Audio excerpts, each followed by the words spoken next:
복지란 다시 말해 행복한 삶이라고 정의 내릴 수 있을 겁니다.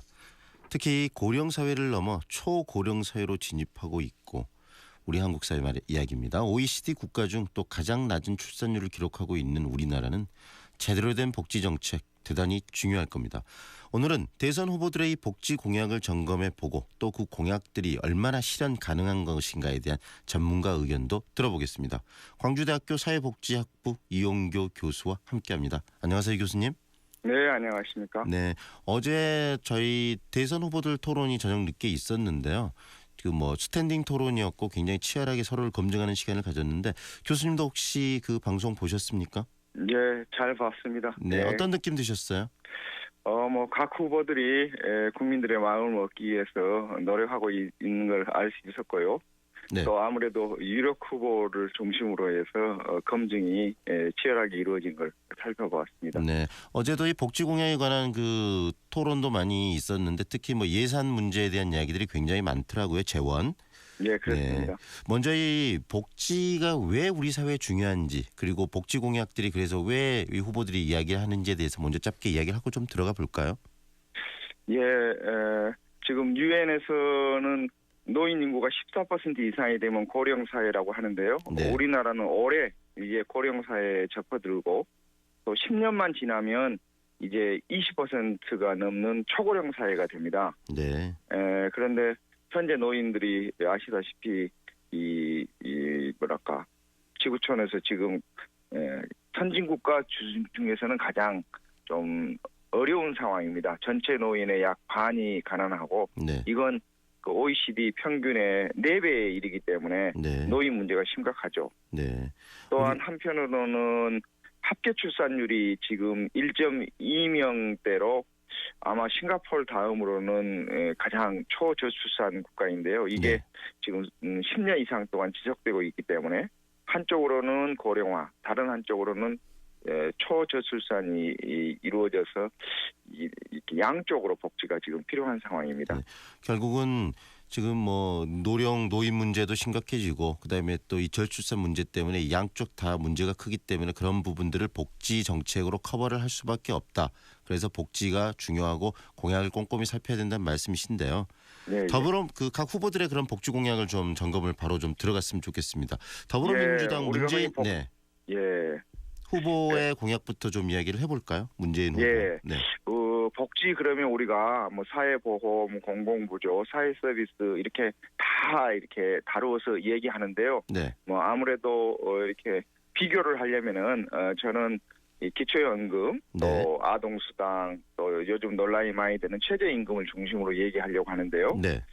우선 더불어민주당의 민주인 후보는 노인 70%에게 현행 기초연금을 20만 원, 6천 원을 주고 있는데 네. 내년에부터 25만 원, 네. 그리고 2021년까지는 30만 원으로 올리겠다라고 얘기하고요. 네. 또 아동수당은 0세에서 5세까지 월 10만 원을 주겠다. 네. 그리고 최저임금은 시간급 최저임금은 2020년까지 만 원으로 올리겠다고 공약하고 있습니다. 네. 어제 이야기 논쟁이 됐던 거이 최저임금 2020년까지 만 원으로 올리는 부분들이 과연 이것이 공약이냐? 지금 이 상태로 가더라도 만 원까지는 갈 수 있는 거 아니냐? 이런 논쟁도 좀 있던데. 예. 일단 먼저 그 기초연금부터 이야기를 좀 나눠보면은요. 지금 어떻습니까? 이 문재인 후보의 이를 올릴 수 있는 이런 단계별 이런 부분들이 좀 꼼꼼히 검토가 된 사항이라고 보십니까? 어떻게 보십니까? 제가 살펴보기에는 네. 이렇게 감당할 수 있는 수준이 아닐까 싶습니다. 왜냐하면 지금 문재인 후보는 현재도 20만 6천 원을 주는데 네. 2020년까지니까 네. 25만 원, 5만 원 올리는 거죠. 네. 그다음에 2021년은 30만 원을 올리겠다라고 하는데 네. 지금 이렇게 비교할 만한 안철수 후보 경우에는 네. 하위 50%에게는 30만 원을, 네. 그리고 상위 50에서 이제 70 사이에는 20만 원을 주겠다라고 하는 거거든요. 네. 그래서 네. 사실은 이렇게 큰 차이가 없고 네. 아마도 어르신들의 입장에서는 네. 30만 원도 적다고 느낄 수도 있을 것입니다. 네, 충분히 네. 가능하다라는 말씀이시고요. 그러면 예, 예. 아동수당은 지금 현재 저희가 아동수당은 어떻게 지급되고 있나요? 현재는 지금은 아동수당이라는 게 없는 없습니다. 거죠. 네. 없는데 약간 좀 유사한 게 네, 자녀를 자기 집에서 키울 경우 0세의 경우에는 20만 원, 그리고 1세의 경우에는 15만 원, 1세에서 미취학 아동 대개 한 6세까지는 네, 각각 10만 원씩 지금도 이제 보육료 수당으로 주고 있습니다. 네, 그런데 이것과 별도로 이제 아동수당을 10만 원씩 주겠다는 건데요. 네. 이건 이제 후보들마다 그 지급 대상이 되는 연령층이 좀 다르고 그렇습니다. 네, 문재인 후보의 공약을 정리를 해주셨는데요. 바로 이어서 지금 현재 안철수 후보, 국민의당 안철수 후보의 복지 공약은 어떤 것들이 눈에 띄죠? 이제 겉보기에는 네. 문재인 후보와 큰 차이가 없어 보입니다. 네. 다만 방금도 말씀드렸듯이 이제 매달 30만 원까지 이 기초연금을 주겠다라는 점에서는 문 후보랑 안 후보가 같지만 네, 안철수 후보의 경우에는 하위 50%에게는 30만 원, 네. 그리고 그 이상 70% 이하에게는 20만 원을 주겠다고 해서 선택적으로 이 지급하겠다는 이야기네요. 소득에 따라서. 차등을 네, 주겠다라는 것이 강조되고, 문재인 후보는 이렇게 연도별로 단계별로 올리겠다 하는 점이 다릅니다. 네.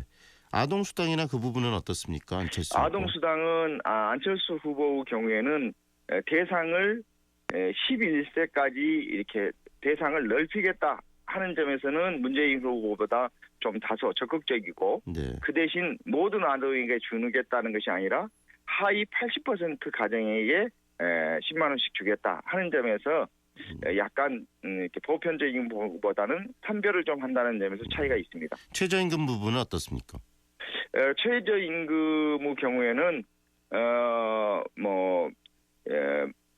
만 원까지 올리겠다는 점에서는 같은데 네, 그 시점을 네, 2020년으로 잡았습니다. 네. 이건 이제 문재인 후보나 심상정 후보는 2020년까지, 그러면 지금보다는 지금 매년 지금 올리는 것보다는 조금 더 올려야 2020년에 달성할 수 있고, 네. 2022년의 경우에는 뭐 지금처럼 한 7, 8%만 올려도 네. 달성 가능하지 않느냐. 그게 어제 논쟁이 됐던 것 같습니다. 그러면 안철수 후보는 지금 2022년까지 만 원에 도달시키겠다는 거고 문재인 후보는 2020년까지 도달시키겠다는 이야기네요. 그렇습니다. 네, 두 후보의 이 복지 정책들의 어떤 차별성이 좀 있나요? 어떻게 보십니까, 교수님께서? 뭐 이렇게 사실은 뭐 2000년, 2022년, 2020년, 2022년 네, 이게 뭐 이렇게 별 차이가 없어 보이기는 합니다만, 이제 얼마나 더 적극적으로 네. 뭐 예를 들면 최저임금을 올리겠느냐, 또 어떤 분은 보편적으로 올리겠다, 또 어떤 사람은 소득 수준에 따라서 올리겠다, 이런 점이 있기 때문에 전체적으로 보아서 문재인 후보는 좀 보편적인 정책을 좀 강조한다면 안철수 후보는 보편적인 네. 복지를 추구하면서도 선별을 좀 강조한다는 것을 알 수 있습니다. 네.